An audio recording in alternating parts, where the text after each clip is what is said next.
Congress party senior నాయకుడు సంపత్ కుమార్ తో నాగర్ కర్నూలు లోక్సభ అభ్యర్థి మల్లు రవి భేటీ అయ్యారు. మల్లు రవిని అభ్యర్థిగా కాంగ్రెస్ పార్టీ అధిష్టానం ప్రకటించింది. ఈ క్రమంలో సంపత్ కుమార్ ఇంటికి వెళ్లిన మల్లు రవి తనకు మద్దతివ్వాలని కోరారు. అనంతరం ఇంటికి వచ్చిన మల్లు రవిని సంపత్ సాధారణంగా ఆహ్వానించి శాలువా కప్పి సత్కరించారు. అధిష్టానం టికెట్ ఇచ్చినందుకు శుభాకాంక్షలు తెలిపారు. కాంగ్రెస్ పార్టీ మాదిగ సామాజిక వర్గానికి న్యాయం చేస్తుందని సంపత్ కుమార్ అన్నారు. మాదిగల కోసం లోకూర్ కమిషన్తో ఏర్పాటు చేసింది కాంగ్రెస్ పార్టీయేనని గుర్తుంచుకోవాలన్నారు. 2014 కంటే ముందే ఎస్సీ వర్గీకరణ చేయడానికి పార్టీ ముందుకు వచ్చిందని గుర్తు చేశారు. రేవంత్ రెడ్డి బలపరిచిన అభ్యర్థి సునీత మహేందర్ రెడ్డిని భారీ మెజార్టీతో గెలిపించాలని మంత్రి తుమ్మల నాగేశ్వరరావు పిలుపునిచ్చారు. ఆల్వాల్ జయలక్ష్మి గార్డెన్స్ లో కాంగ్రెస్ కార్యకర్తలు సమావేశం ఏర్పాటు చేశారు. కాంగ్రెస్ పార్టీ నాయకులు కార్యకర్తలు ప్రతి ఒక్కరూ ఈ 50 రోజులు నిస్వార్థంగా పనిచేసే భారీ మెజార్టీతో సునీత మహేందర్ రెడ్డి గెలిచేలా కృషి చేయాలని సూచించారు. నాయకులు కార్యకర్తలు ప్రతి ఒక్కరూ పార్టీకి విధేయులై అమ్ముడుపోకుండా నిజాయితీగా పోరాటం చేసి భారీ మెజార్టీతో సునీత మహేందర్ రెడ్డిని గెలిపించి పార్లమెంటుకు పంపించాలని బాధ్యత మన అందరిపైన ఉందని పేర్కొన్నారు. ఈ కార్యక్రమంలో పాల్గొన్న వారు మాజీ ఎమ్మెల్యే మలిపెద్ది సుధీర్ రెడ్డి, మైనంపల్లి హనుమంతరావు, నక్క ప్రభాకర్ గౌడ్, కుత్బుల్లాపూర్ ఎమ్మెల్యే అభ్యర్థి కొలను హనుమంతురెడ్డి, భూపతి రెడ్డి, కుక్కట్పల్లి ఎమ్మెల్యే అభ్యర్థి బండి రమేష్, ఉప్పల్ ఎమ్మెల్యే అభ్యర్థి పరమేశ్వర్ రెడ్డి, నాయకులు కార్యకర్తలు అధిక సంఖ్యలో పాల్గొన్నారు.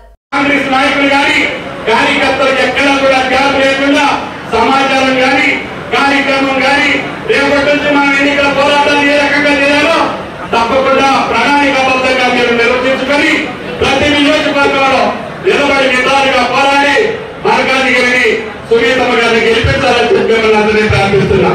తప్పకుండా మన ఎన్నికల్లో తలబడ్డటువంటి అభ్యర్థులు కానీ రాష్ట్ర కాంగ్రెస్ లో ఉన్నటువంటి అందరం కూడా ఈనాడు తెలంగాణ ప్రజలు రేవంత్ రెడ్డి గారికి మీరు గెలిపించడం మూలానే ఈరోజు మల్కాజ్గిరి ప్రజలకి ధన్యవాదాలు తెలియజేస్తున్నారు.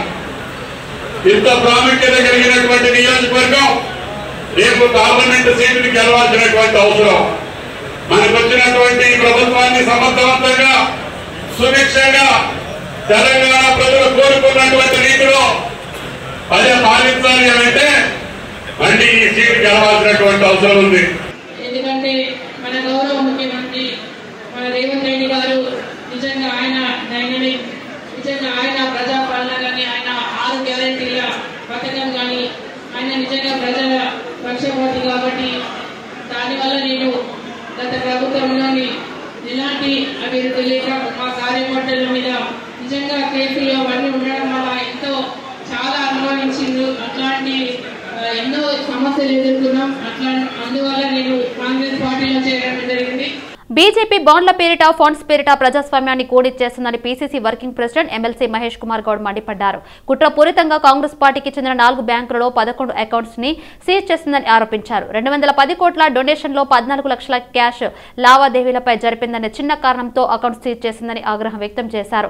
రాజకీయ దురుద్దేశంతోనే ఈ విధంగా బీజేపీ ప్రభుత్వం పార్లమెంట్ ఎన్నికల ముందు అకౌంట్స్ సీజ్ చేసి ఖాతాలో ఉన్న డబ్బులు వాడుకోకుండా ఆంక్షలు విధించిందని మహేష్ కుమార్ గౌడ్ అన్నారు. ప్రతిపక్ష పార్టీల్ని ఏ విధంగా ఇబ్బంది పెడతా ఉంది, పార్టీలకి రావాల్సినటువంటి నిధుల విషయంలో కానీ సామాన్యుడు ప్రతిపక్ష పార్టీకి ఏదైనా సాయం చేస్తామని ముందుకొస్తే ఏ విధంగా వారిని ఇరకాట పెడుతున్నది. ఇవన్నీ ఒకేతైతే వారు ఏ విధంగా యథేచ్ఛగా ప్రజల సొత్తుని బాండ్ల పేరిట కానీ, ఫండ్స్ పేరిట కానీ, చందాల పేరిట కానీ ఏ విధంగా ప్రైవేట్ వ్యక్తుల్ని, ప్రైవేట్ కంపెనీల్ని ఇబ్బంది పెడుతూ లొంగ తీసుకుంటూ తన ఖాతాలకి వేల కోట్ల రూపాయలు ఏ విధంగా మలుచుకుంటున్నది, ఇవన్నీ కూడా చెప్పడానికి ఈ పత్రికా సమావేశం. ముఖ్యంగా ఇటీవల కాలంలో మీరు చూశారు, కాంగ్రెస్ పార్టీ యొక్క అకౌంట్స్ని సీజ్ చేసినటువంటి పరిస్థితి. మాకు వచ్చిన డొనేషన్స్లో మా కాంగ్రెస్ పార్టీ యొక్క అకౌంట్స్ దాదాపుగా 4 బ్యాంకుల్లో ఉన్నటువంటి 11 అకౌంట్స్ని సీజ్ చేయడమే కాకుండా దాంట్లో ఫోర్స్ఫుల్గా 115.32 కోట్లు విత్డ్రా చేయడం, దాంతోపాటు 210 కోట్లని దాదాపు 11 అకౌంట్లు ఉన్నటువంటి 210 కోట్లని సీజ్ చేసినట్టు సందర్భం 4 బ్యాంకుల్లో. కారణం ఏమిటంటే ఒక విచిత్రమైన కారణం, ఇదేదో ఇప్పటి కేసు కాదు. దాదాపు 6-7 సంవత్సరాల క్రితం మాకు వచ్చినటువంటి 210 కోట్ల డొనేషన్స్లో కేవలం 14,49,000 రూపాయలు ఎంపీలు అది క్యాష్ రూపంలో ఇచ్చినారని ఒక నెపంతో ఈ అకౌంట్ సీజ్ చేయడం జరిగింది. అంటే దాదాపు 199 కోట్లు, అంటే 14 లక్షలు. దాంట్లో ఏ పార్టీ అంటే 0.7%. ఆ చిన్న కారణం చూపెట్టి ఇవాళ కాంగ్రెస్ పార్టీ యొక్క అకౌంట్స్ సీజ్ చేసినారు. 7 సంవత్సరాల క్రితం ఇన్కమ్ ట్యాక్స్ ఇచ్చిన నోటీస్. విచిత్రం ఏంటంటే ఎంత పొలిటికల్ వెండట్టా ఉంది దీంట్లో అంటే, మాకు చందాల రూపంలో వచ్చిన 199 కోట్లలో ప్రజల్ని ఇబ్బందులకు గురిచేయడం, కూల్చివేతల్లో కాంగ్రెస్ సర్కార్ నంబర్ 1 గా నిలిచిందని మాజీ మంత్రి బీఆర్ఎస్ ఎమ్మెల్యే మల్లారెడ్డి విమర్శించారు. ఫిర్జాదిగూడలో పార్టీ నేతలు, కార్యకర్తలకు మల్కాజ్గిరి పార్లమెంట్ బారస అభ్యర్థి రాగిడి లక్ష్మారెడ్డి పరిచయం కార్యక్రమం జరిగింది. ఈ కార్యక్రమంలో మల్లారెడ్డి పాల్గొన్నారు. అనంతరం కాంగ్రెస్ ప్రభుత్వంపై విమర్శలు చేశారు. నియోజకవర్గంలో అసెంబ్లీ ఎన్నికల్లో ఓడిన కొందరు దాదాగిరి చేస్తున్నారని ఆరోపించారు. అసెంబ్లీ ఎన్నికల్లో మాదిరిగానే రాగిడి లక్ష్మారెడ్డి గెలుపు కోసం కలిసికట్టుగా కృషి చేయాలని మల్లారెడ్డి పార్టీ శ్రేణులకు పిలుపునిచ్చారు. హామీల పేరుతో అధికారంలోకి వచ్చిన కాంగ్రెస్ ప్రభుత్వం ఇచ్చిన హామీలను పూర్తి స్థాయిలో నెరవేర్చలేదని మండిపడ్డారు. ప్రజలను ఇబ్బంది పెట్టడంలో నంబర్ 1. ఇది మంచి పద్ధతి కాదు. గవర్నమెంట్ మీకు ఎందుకు గెలిపించింది? గవర్నమెంట్ పని చేయమని ఇచ్చింది. మాకంటే కూడా మంచి పని చేసి ఇప్పుడు మేము ప్రతిరోజు 5 ఏళ్ళు మంత్రులు ఉన్నాం. మా టీం అంతా కార్పొరేట్ అన్నారు, మేయర్ గారు కళ్ళల్లో ఒత్తులు వేసుకొని పనిచేస్తాం. ప్రజల దగ్గరనే ఉన్నాం. తప్పకుండా రాబోయే ఎలక్షన్లా ఎవరు ఎన్ని పన్నాగాలు చేసినా బీఆర్ఎస్ పార్టీని భారీ మెజారిటీతో గెలిపించేది. ఎవరు ఉన్నా లేకున్నా, ఎవరికి ఇష్టమైనా ఇష్టం కాకున్నా ప్రజలంతా కూడా బీఆర్ఎస్ వైపే ఉన్నారు, కేసీఆర్ వైపే ఉన్నారు. అకాల వర్షాలు వచ్చినప్పుడు ప్రభుత్వం వెంటనే స్పందించి అధికారులు, వ్యవసాయ శాఖ మంత్రి వెంటనే వెళ్లి పరిశీలించాలన్నారు ఎమ్మెల్యే పల్లా రాజేశ్వరరెడ్డి. కానీ కాంగ్రెస్ ప్రభుత్వం గత ప్రభుత్వం పైన విమర్శలు చేస్తున్నారని మండిపడ్డారు. ఇక్కడ కూడా రాజకీయం చేస్తున్నారని విమర్శించారు. అబద్దాల పునాదుల మీద ఏర్పడ్డ పార్టీ కాంగ్రెస్ పార్టీ అని, బీఆర్ఎస్ ప్రభుత్వం అధికారంలో ఉన్నప్పుడు తాము చేసిన పనులను మెచ్చుకున్న మంత్రి తుమ్మల నాగేశ్వరరావు ఇప్పుడు తమపై విమర్శలు చేస్తున్నారని ఆరోపించారు. వారు దరిదాపుగా 40 ఏళ్ల సుదీర్ఘ అనుభవం ఉన్న రాజకీయ నాయకుడు. గతంలో వ్యవసాయ శాఖ మంత్రిగా చేయకుండా వ్యవసాయం మీద మక్కువతో ఉండేవారు. ఇవాళ వ్యవసాయ శాఖ మంత్రి అయిన తర్వాత గత 4 నెలలుగా ఎలక్షన్లో ఏదైతే అబద్ధాలు మొదలుపెట్టిండ్రో ఆ అబద్ధాల పరంపర ఇంకా కొనసాగిస్తున్నారు వ్యవసాయ శాఖ మంత్రులు తుమ్మల నాగేశ్వరరావు గారు. చాలా దురదృష్టం. వారు చేయాల్సిన పని చేయకుండా గతంలో అకాల వర్షాలు కానీ, తుఫాను కానీ బీభత్సం జరిగితే దానికోసం గత ప్రభుత్వాలు అంచనా వేయలేదని, జీవోలు ఇవ్వలేదని, మేము మాత్రమే 10,000 ఇస్తామని చెప్పి అన్ని పచ్చి అబద్ధాలు మాట్లాడుతూ ఉన్నారు. వారందరికీ మీరు మమ్మల్ని తిట్టదలుచుకుంటే తిట్టండి, కానీ చేసిన పనులను కూడా మరలా నాలుక తిరగవేసి మడత వేసి మాట్లాడడం సరైనది కాదు. మీకు శోభనివ్వదు. 40 సంవత్సరాల అనుభవం ఉన్న మీరు, 10 సంవత్సరంలో ప్రభుత్వంలో భాగస్వామిగా ఉన్న మీరు, ఆనాడు చేసిన పనులను గొప్పగా మెచ్చుకున్న మీరు, ఇవాళ గత ప్రభుత్వం ఏం చేయలేదని చెప్పేసి ఇక్కడ పంట నష్టం జరిగిన, లేకపోతే అకాల వర్షాల వల్ల నష్టం జరిగిన వాళ్లకు చేయూతనియాల్సింది పోయి, ఆసరా ఇవ్వాల్సింది పోయి. ఢిల్లీ లిక్కర్ స్కామ్ లో అరెస్ట్ అయిన బీఆర్ఎస్ ఎమ్మెల్సీ కవితకు సుప్రీంకోర్టులో బిగ్ షాక్ తగిలింది. బెయిల్ కోసం ట్రయల్ కోర్టుని ఆశ్రయించారని సుప్రీంకోర్టు సూచించింది. బెయిల్ తాము ఇవ్వలేమని, ఎవరైనా క్రింది కోర్టును మొదట ఆశ్రయించాల్సిందేనని ధర్మాసనం స్పష్టం చేసింది. లిక్కర్ స్కామ్ కేసులో తన అరెస్టు చట్టవిరుద్ధమంటూ కవిత దాఖలు చేసిన పిటిషన్పై సుప్రీంకోర్టు త్రిసభ్య ధర్మాసనం మార్చి 22వ తేదీన విచారణ జరిపింది. సుప్రీంకోర్టును ఆశ్రయించే అంత ఆర్థిక స్తోమత ఉన్నంత మాత్రాన మీ పిటిషన్ను పరిగణలోకి తీసుకోలేమని జస్టిస్ సంజీవ్ ఖన్నా నేతృత్వంలోని త్రిసభ్య ధర్మాసనం స్పష్టం చేసింది. ప్రస్తుతం జరుగుతున్న పరిణామాలు తనని తీవ్ర నిరాశ, నిస్పృహలకు గురిచేస్తున్నాయని కవిత తరపు న్యాయవాది కపిల్ సిబల్ ఆందోళన వ్యక్తం చేశారు. తెలంగాణ హైకోర్టు పలువురు బీఆర్ఎస్ ఎమ్మెల్యేలకు నోటీసులు ఇచ్చింది. ఎన్నికలకు ముందు వేసిన పిటిషన్లను విచారించిన high court BRS MLA Danam Nagender, Kova Lakshmi, Maganti Gopinath, CPI MLA Kunamneni సాంబశివరావుకు హైకోర్టు నోటీసులు ఇచ్చింది.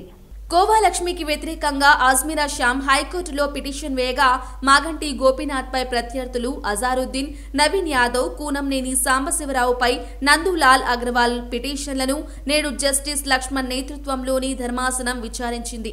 ఎన్నికల అఫిడవిట్లో తప్పుడు సమాచారం ఇచ్చారంటూ పిటిషన్లపై హైకోర్టు ఎమ్మెల్యేలకు నోటీసులు జారీ చేసింది. ఖైరతాబాద్ ఎమ్మెల్యే దానం నాగేందర్ ఎన్నిక చెల్లదంటూ ఆయన ప్రత్యర్థి కాంగ్రెస్ పార్టీ అభ్యర్థి విజయారెడ్డి దాఖలు చేసిన పిటిషన్ పై హైకోర్టు విచారణ జరిపింది. జస్టిస్ విజయసేన్ రెడ్డి నేతృత్వంలోని ధర్మాసనం విచారణకు స్వీకరించింది. దీనిపై దానం నాగేందర్ కు నోటీసులు జారీ చేసింది. నోటీసులు వివరణ ఇవ్వాలంటూ హైకోర్టు ఏప్రిల్ 19కి విచారణ వాయిదా వేసింది. విభజన చట్టానికి అనుగుణంగా సూపర్ పవర్ ప్రాజెక్టును జాతికి అంకితం చేశారని ఎంపీ డాక్టర్ లక్ష్మణ్ అన్నారు. గత బీఆర్ఎస్ ప్రభుత్వం విద్యుత్ కొనుగోలులో పెద్ద ఎత్తున అవినీతికి పాల్పడిందని మండిపడ్డారు. తక్కువ ఖర్చుతో వచ్చే పవర్ ను కాదని కమిషన్ల కోసం వేరొక చోట కొన్నారని లక్ష్మణ్ ఆరోపించారు. ఇప్పుడు అధికారంలోకి వచ్చాక కాంగ్రెస్ కూడా ఎన్టీపీసీతో ఒప్పందం కుదుర్చుకోవడం లేదన్నారు. రేవంత్ గేట్లు ఎత్తి రాజకీయాలు చేస్తే కరెంటు సంగతి ఎవరు చూడాలని ప్రశ్నించారు. రాష్ట్ర విభజన చట్టంలో భాగంగా తెలంగాణలో భవిష్యత్తులో విద్యుత్ అవసరాలను దృష్టిలో పెట్టుకుని ఎన్టీపీసీ ద్వారా 4000 మెగావాట్స్ థర్మల్ ప్రాజెక్ట్స్ నుంచి ఉత్పత్తి చేసి అందులో 85% విద్యుత్ రాష్ట్రానికే కేటాయించాలని, అలాగే బొగ్గు కేటాయింపు అన్ని ఆమోదాలు కూడా కేంద్ర ప్రభుత్వం ఇవ్వాలని చెప్పి ఆ విభజన చట్టంలో నిర్దేశించడం జరిగింది. దానికి అనుగుణంగానే మొదటి దశ 800 మెగావాట్ల ఈ రెండు అంటే 1600 మెగావాట్లతో కూడుకున్నటువంటి సూపర్ థర్మల్ పవర్ ప్రాజెక్టును మన ప్రధానమంత్రి నరేంద్ర మోడీ గారు ఇటీవలనే జాతికి అంకితం చేశారు. అవుట్ ఆఫ్ 4,1600 మరి అది ప్రొడ్యూస్ చేసి జాతికి కూడా అంకితం చేయడం జరిగింది. రెండవది 2016-17లో ఎన్టీపీసీ ఈ ప్రాజెక్టు రెండో దశను 17,739 కోట్ల అంచనాలతో రూపొందిస్తే 2023 ఆ ధరలతో తిరిగి మదింపు చేయవలసి ఉన్నదని పీపీఏకి ఆనాటి బీఆర్ఎస్ ప్రభుత్వము ముందుకు రాలేదని చెప్పడం జరిగింది.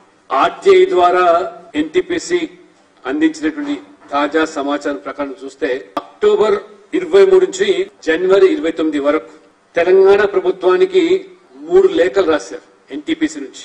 మొదటి లేఖ గత ప్రభుత్వం దేశంలో విద్యుత్ డిమాండ్ పెరిగిన సంగతి, పెరిగిన డిమాండ్ కు సమయానుకూలంగా విద్యుత్ అవసరాలను అందుకునేందుకు వీలుగా ఎన్టీపీసీ థర్మల్ కెపాసిటీ పెంచాల్సినటువంటి నిర్ణయం జరిగింది. నా రాజకీయ ప్రస్థానంలో ఇటీవల జరిగిన కొన్ని పరిణామాలు మిమ్మల్ని బాధపెట్టి ఉండవచ్చు, కానీ దయచేసి నన్ను నమ్మండి.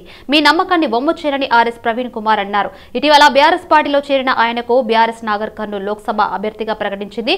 ఈ నేపథ్యంలో ఆయన ఎక్స్ వేదికగా ఒక ట్వీట్ చేశారు. నా రాజకీయ ప్రస్థానంలో ఇటీవల జరిగిన కొన్ని పరిణామాలు మిమ్మల్ని బాధపెట్టి ఉండవచ్చు. నాకు బాధగానే ఉంది. ఒక ఉన్నతమైన లక్ష్య సాధన కోసం కొన్ని త్యాగాలు తప్పవు అని ఆయన పేర్కొన్నారు. అయితే విషయాన్ని అర్థం చేసుకోకుండా తన మీద సోషల్ మీడియా వేదికగా కొన్ని శక్తులు తీవ్రమైన దాడి చేశాయని, ఇంకా చేస్తూనే ఉన్నాయన్నారు.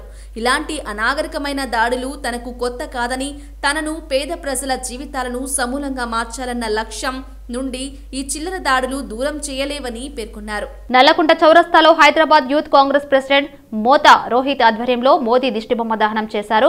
కాంగ్రెస్ పార్టీకి చెందిన బ్యాంక్ ఖాతాలను కేంద్ర ప్రభుత్వం ఫ్రీజ్ చేయడంపై నిరసన యూత్ కాంగ్రెస్ నేతలు ఆందోళన వ్యక్తం చేశారు. కాంగ్రెస్ పార్టీకి గెలుపు అవకాశాలు ఉండటంతో మోసపూరిత చర్యలకు కేంద్ర ప్రభుత్వం పాల్పడుతుందని మండిపడ్డారు. ప్రజాస్వామ్యాన్ని కూని చేస్తున్న ఈ మోదీ ప్రభుత్వానికి తగిన గుణపాఠం చెబుతామని హెచ్చరించారు. ఎన్నికలలో ఎదుర్కోలేక పెరిగి పంద చర్యలు చేసుకుంటున్నారని, ఇలాంటి చర్యలు మానుకోవాలని బీజేపీ ప్రభుత్వాన్ని యూత్ కాంగ్రెస్ ప్రెసిడెంట్ మోతా రోహిత్ హెచ్చరించారు.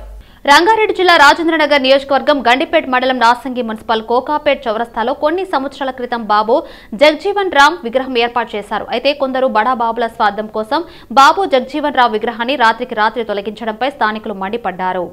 అసలు బాబు జగ్జీవన్ రావు విగ్రహాన్ని ఎందుకు తొలగించాల్సి వచ్చింది?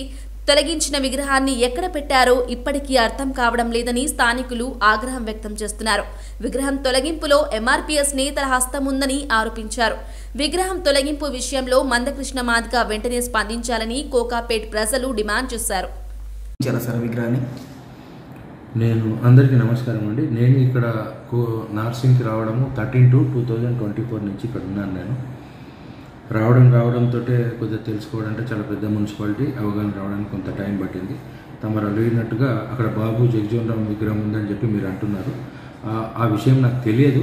ఒకవేళ ఉన్నట్టయితే దాని గురించి నేను మొత్తం క్లారిటీగా తెలుసుకుంటాను. ఒకవేళ ఉన్నటువంటి అక్కడ విగ్రహం ఉన్నట్లయితే అటువంటి మహనీయుల విగ్రహాలు ఎందుకు తొలగించాల్సి వచ్చింది అనేది దానికి కారణమైన వాళ్ళ గురించి తెలుసుకొని నేను ప్రభుత్వం దృష్టికి తీసుకెళ్తాను, మీ దృష్టి కూడా తీసుకొస్తాను. నాకు అక్కడ బాబు జగజీవన్ రామ్ విగ్రహం ఉన్నట్టుగా తెలియదు.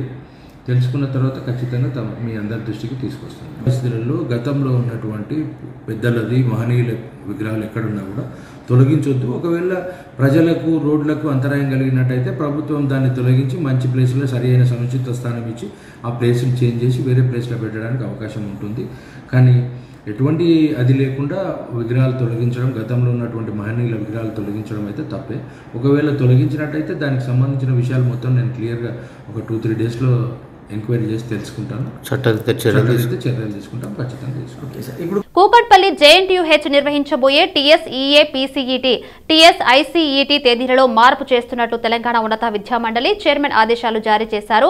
పార్లమెంటు ఎన్నికల నేపథ్యంలో TSES PCET పరీక్షకు సంబంధించి మే 7వ తేదీ నుండి 11వ తేదీ వరకు, TSICET పరీక్షకు సంబంధించి జూన్ 5వ తేదీ వరకు 6వ తేదీన నిర్వహించనున్నట్లు ఈ మేరకు ప్రకటన విడుదల చేశారు. Kukatpally JNTUH నిర్వహించబోయే TSEA PCET TSICET తేదీలలో మార్పు చేస్తున్నట్లు తెలంగాణ ఉన్నత విద్యామండలి చైర్మన్ ఆదేశాలు జారీ చేశారు. పార్లమెంటు ఎన్నికల నేపథ్యంలో TSES PCET పరీక్షకు సంబంధించి మే 7వ తేదీ నుండి 11వ తేదీ వరకు, TSICET పరీక్షకు సంబంధించి జూన్ 5వ తేదీ వరకు 6వ తేదీన నిర్వహించనున్నట్లు ఈ మేరకు ప్రకటన విడుదల చేశారు. హైదరాబాద్లోని జైపూర్ కాలనీ నాగోల్ శ్రీ షిరిడి సాయిబాబా సంస్థాన్ ట్రస్ట్ 12వ వార్షికోత్సవం కార్యక్రమం నిర్వహించారు. ఈ సందర్భంగా దేవాలయం నుంచి దర్శించుకుని సాయినాథుడిని ప్రత్యేక పూజలు IVF national working president Uppala Srinivas Gupta నిర్వహించారు. అనంతరం ఆలయ అర్చకులు శ్రీనివాస్ గుప్తాకు ఆశీర్వాదం అందించారు. ఈ కార్యక్రమంలో చైర్మన్ కొలను వెంకటరెడ్డి, ప్రధాన కార్యదర్శి కొరివి జంగయ్య గుప్తా, కోశాధికారి రావుల రంజిత్ గౌడ్, వ్యవస్థాపక అధ్యక్షుడు గుణగంటి రాములు గౌడ్, సోమయ్య తదితరులు పాల్గొన్నారు. తెలంగాణ ప్రభుత్వం TSP ఆధ్వర్యంలో భర్తీ చేసే గ్రూప్ 1, గ్రూప్ 2, గ్రూప్ 3 పోటీ పరీక్షలకు హాజరయ్యే అభ్యర్థుల కోసం TSAT network online orientation live క్లాసులతో పాటు క్రాష్ కోర్స్ అందిస్తుందని CEO బోధనపల్లి వేణుగోపాల్ రెడ్డి తెలిపారు. ఈ నేపథ్యంలోనే విడుదల చేసిన పత్రికా ప్రకటనలో క్రాష్ కోర్స్ ఆన్లైన్ ప్రసారాలకు సంబంధించిన వివరాలను CEO వివరించారు. ఈ నెల 23న అనుభవం కలిగిన బోధనా సిబ్బందితో మొదటి అవగాహన కార్యక్రమం బయోలాజీ సబ్జెక్టుపై ప్రసారమవుతోందని వేణుగోపాల్ రెడ్డి తెలిపారు. TSAT విద్యా ఛానల్లో మరుసటి రోజు ఉదయం 8 గంటల నుంచి 9 గంటల వరకు పునః ప్రసారమవుతాయన్నారు. పోటీ పరీక్షలకు సంబంధించి లైవ్ క్రాష్ కోర్స్ ఏప్రిల్ మొదటి వారం వరకు కొనసాగనున్నాయని CEO స్పష్టం చేశారు. తెలంగాణ ప్రభుత్వం గ్రూప్ 1 పోస్టులు 563, గ్రూప్ 2 పోస్టులు 783, గ్రూప్ 3 పోస్టులు 1388 భర్తీ చేస్తున్న సందర్భంగా పరీక్షలకు హాజరయ్యే అభ్యర్థులకు TSAT అందించే క్రాష్ కోర్స్ ఎంతగానో ఉపయోగపడుతుందని CEO వేణుగోపాల్ రెడ్డి వివరించారు. అభ్యర్థులు తమ సందేహాలను తీర్చుకుంటూ సమాధానాలు పొందేందుకు 04023540 నంబర్లకు కాల్ చేయాలని CEO వేణుగోపాల్ రెడ్డి సూచించారు. ఢిల్లీ లిక్కర్ స్కామ్ లో సీఎం అరవింద్ కేజ్రీవాల్ అరెస్టుపై సామాజిక ఉద్యమకారుడు అన్నా హజరే తాజాగా సంచలన వ్యాఖ్యలు చేశారు. అరవింద్ కేజ్రీవాల్ తన మాట వినలేదని మండిపడ్డారు. తనతో కలిసి పనిచేసి మద్యానికి వ్యతిరేకంగా మాట్లాడిన కేజ్రీవాల్ లిక్కర్ పాలసీలు రూపొందించాడని దుయ్యబడ్డారు. తన కర్మఫలంగానే ఆయన అరెస్ట్ అయ్యాడని హజరే వ్యాఖ్యానించారు. అధికారం ముందు ఏది పనిచేయదన్నారు. చట్ట ప్రకారం ఏది జరగాలో అది జరుగుతుందని ఆయన వ్యాఖ్యానించారు. केजरीवाल जैसे आदमी जो मेरे साथ काम करता था और शराब के बारे में हम लोग आवाज उठाया था, आज वो शराब नीति बना रहा है, जिसका मुझे दुख हुआ। लेकिन करेगा क्या, सत्ता के सामने कुछ नहीं कर सके। आखिर उसको जो अरेस्ट किया गया, अटक हुआ, वो उनकी कृति से हुआ।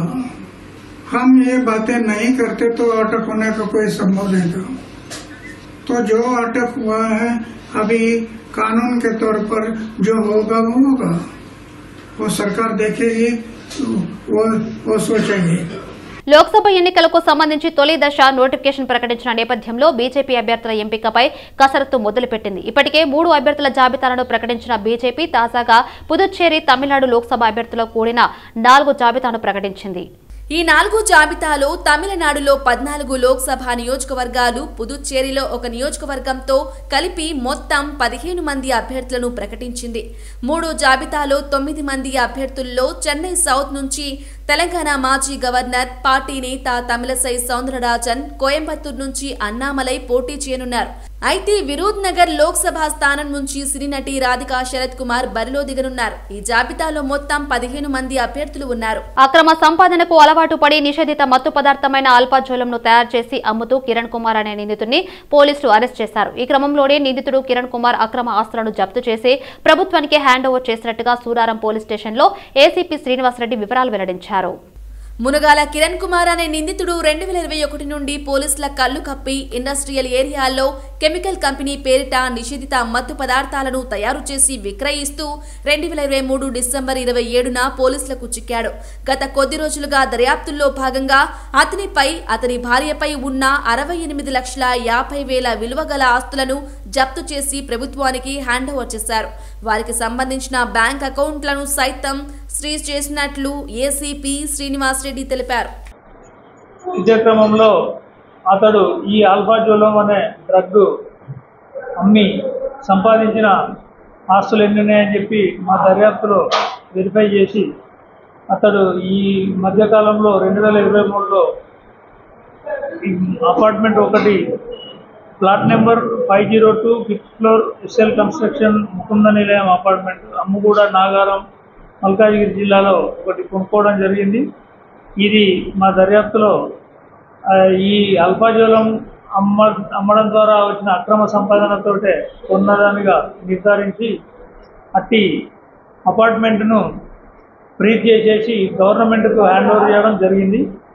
ఇది గవర్నమెంట్కు హ్యాండ్ ఓవర్ చేసినట్టుగా నిన్న అతనికి నోటీస్ కూడా ఇచ్చేసి ఈ నోటీస్ కాపీని మేము మళ్ళీ దీనికి సంబంధించిన కాంపిటెంట్ అథారిటీ చెన్నైలో ఉంటారు, చెన్నైలో కాంపిటెంట్ అథారిటీకి అది సబ్మిట్ చేయడం జరిగింది. సో ఇప్పటి నుంచి అతనికి సంబంధించిన అతడు 68 లక్షలు పెట్టి కొనుక్కున్న అపార్ట్మెంటు ఇప్పటి నుంచి గవర్నమెంట్కే చెందుతుంది. అది ఒకవేళ అతను అందులో ఉన్నా సరే గవర్నమెంట్కు రెంట్ కట్టుకొని ఉండాల్సి వస్తుంది. అది అతనికి మళ్ళీ రావాలంటే అతడు కోర్టు ద్వారానే దాన్ని తీసుకోవాల్సి ఉంటుంది.